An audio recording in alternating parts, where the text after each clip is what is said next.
is God, exalted in power, majestic above all.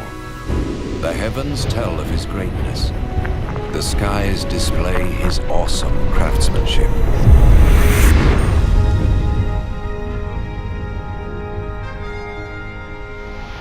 Day after day they continue to speak. Night after night they make him known. In creating the heavens, God also created the earth and formed man from the dust of the ground and breathed into his nostrils the breath of life.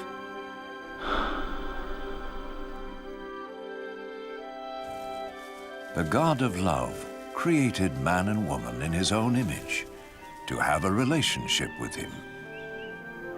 And so in the beginning, they revered and honored God and lived in harmony with him.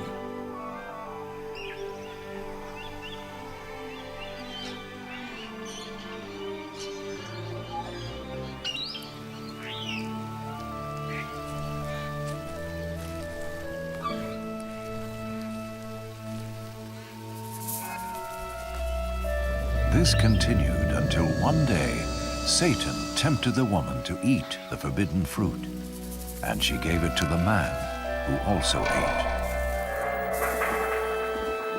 In so doing, mankind rebelled against God and went their own way.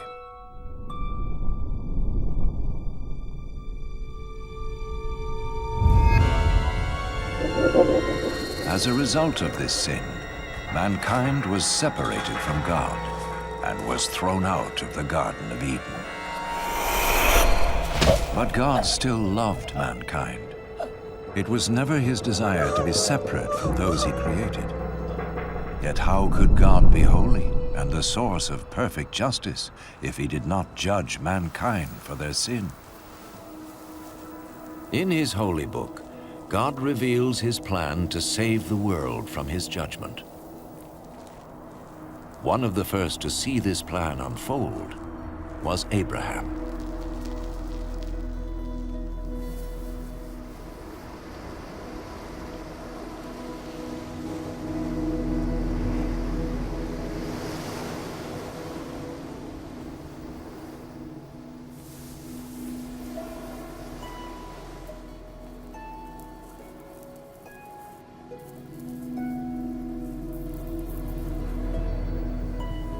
Abraham was a righteous man, whom God promised to bless and make his descendants as numerous as the sand of the sea and the stars of the sky.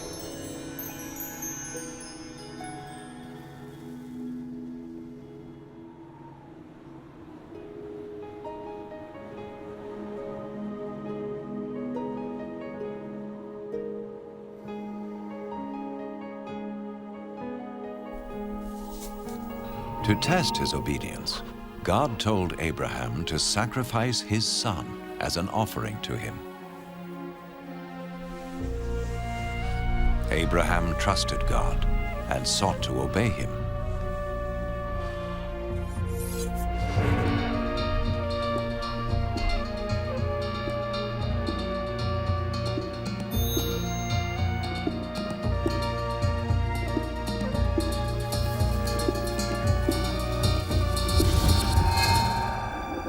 But as he raised his knife to kill his son, the angel of the Lord stopped him. He saw that Abraham feared God and was willing to obey him. Then Abraham saw a ram caught by its horns in a thicket, and he sacrificed the ram instead of his son as an offering to God. And so God showed Abraham that a lamb or similar animal was to be slain as a temporary covering for sin until God would provide his ultimate sacrifice to pay for the sins of mankind. Instead of sin separating man from God, the sacrifice would restore their relationship. The Holy Scriptures speak of one who was to come and be the ultimate sacrifice for the sins of the world, As the ram took the place of Abraham's son, so this one who would come would take man's place, so he could be forgiven. Some refer to this person as the Messiah, the one who would come and reconcile the world back to God once and for all.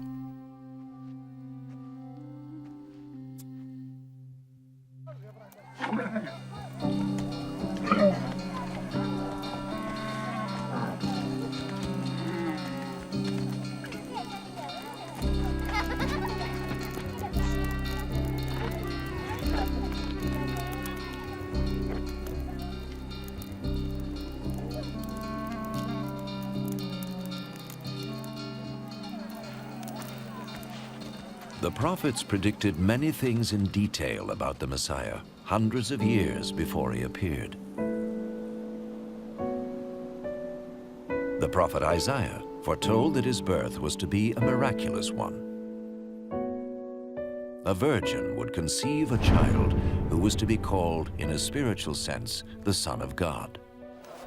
The prophet Micah predicted that the Messiah would be born in Bethlehem, while the prophet Zechariah foretold his entry into Jerusalem on a donkey and his betrayal by Judas, one of his followers. Isaiah prophesied what the Messiah would do when he came. The Lord's anointed will preach the good news to the poor, bind up the brokenhearted, proclaim freedom for the captives, and proclaim that the time has come when the Lord will save his people.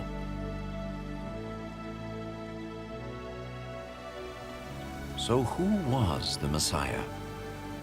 In the first century, a prophet came called Jesus. Some thought he was the one the prophet spoke about. Could this be? Did his life fulfill what was predicted of him? Was Jesus more than a prophet? What follows is his story, based on eyewitness accounts as recorded in the Holy Scriptures. An actor plays the part of Jesus, and though no actor is worthy of such a role, it has been done so that we may understand and benefit from the life of Jesus.